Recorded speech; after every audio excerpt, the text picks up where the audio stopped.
With that, let's bring in Kentucky Congressman James Comer, ranking member of the House Oversight Committee. You are one of those 50 Republicans that are trying to get this disinformation board resolved. Tell us about that effort. And do you have any Democratic support? Because this won't go anywhere unless you do. Well, no, we can't get Democrat support for anything the American people would support. This is another wasted position. This is another waste of money, of taxpayer dollars. Mayorkas, for the second week in a row, has come to Congress and proven that he is at best inadequate for the job and at worst incompetent.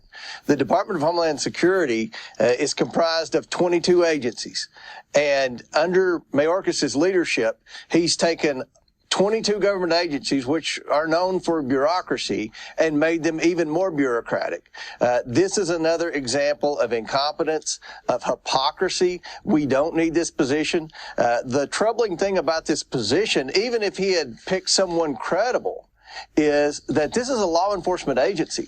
And the fact that he admitted before Congress under oath that he didn't properly vet this person to put in a key position in the Department of Homeland Security is another example of Mayorkas' incompetence, in addition to his lack of border security, in addition to all the bureaucracy that he's creating for ICE and for the Border Patrol. And then you throw in what the delays with FEMA, which is under Department of Homeland Security. And this is another example of not only Mayorkas needing to go, but also Congress needing to look at DHS and say, do we really need this in place? Do we really need to make all these government agencies even more bureaucratic and put a weak, incompetent cabinet secretary in charge of them? And that's what we have now under Joe Biden. Congressman, I'd love to, play a TikTok video for you, let you hear some show tunes this morning. We all love Mary Poppins. But even though Jankowicz may have disqualified herself, it seems to me like Republicans are really honing in on Secretary Mayorkas. We look at the midterms coming up really quickly. We feel like the House will probably be taken by Republicans. Do you think there will be an actual impeachment effort on Mayorkas if Republicans take Congress?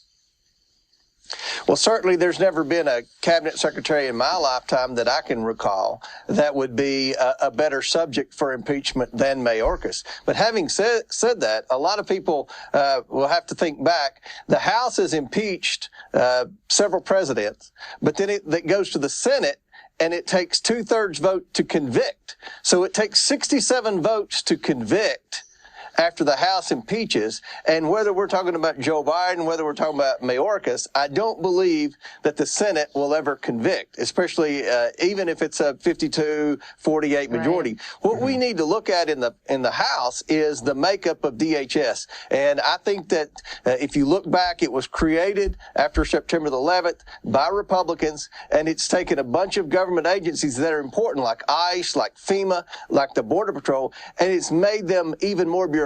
So I think we need to look at DHS. We need to look at the position of cabinet secretary and say, do we really need this? Has it improved since DHS was created, or has it made these important government agencies like the Border Patrol and ICE even more bureaucratic? And I think that's the angle that Republicans need to take when we retake the majority. Congressman, you and your fellow oversight Republicans are calling for an investigation into the leaked Supreme Court draft opinion.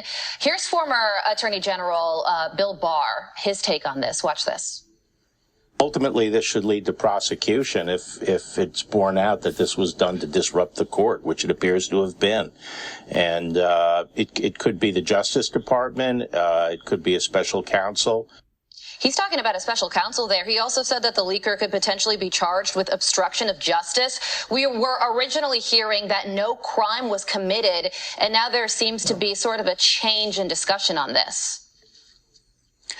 A crime was definitely committed, and we requested and demanded from the DOJ for an investigation of this. Under Title 18 of the United States Code, any removal of federal documents is a felony.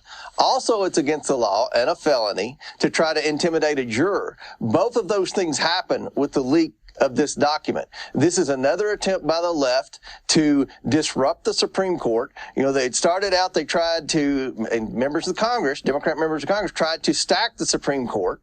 Thank goodness for Sinema and Manchin in the Senate for rejecting that. Now they're trying to intimidate and influence the Supreme Court. These private deliberations between justices should be private. And that's the way the judicial branch was set up. That's the way the Supreme Court was set up.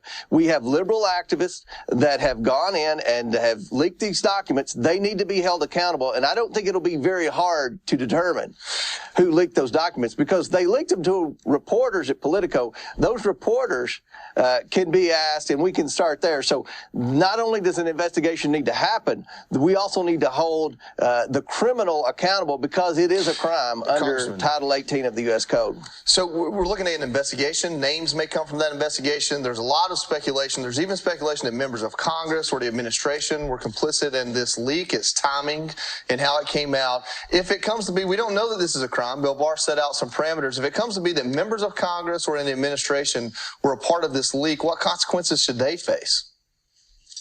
I think they should face the consequences of the maximum penalties of the law. Again, I believe that it is a crime under Title 18 of the United States Code. So the DOJ needs to investigate. Congress is not going to let this go by. The Republicans in both the House and the Senate, oversight, judiciary, we're going to continue to investigate. And I believe that the truth will prevail. And again, this is a crime. The criminal should be held accountable.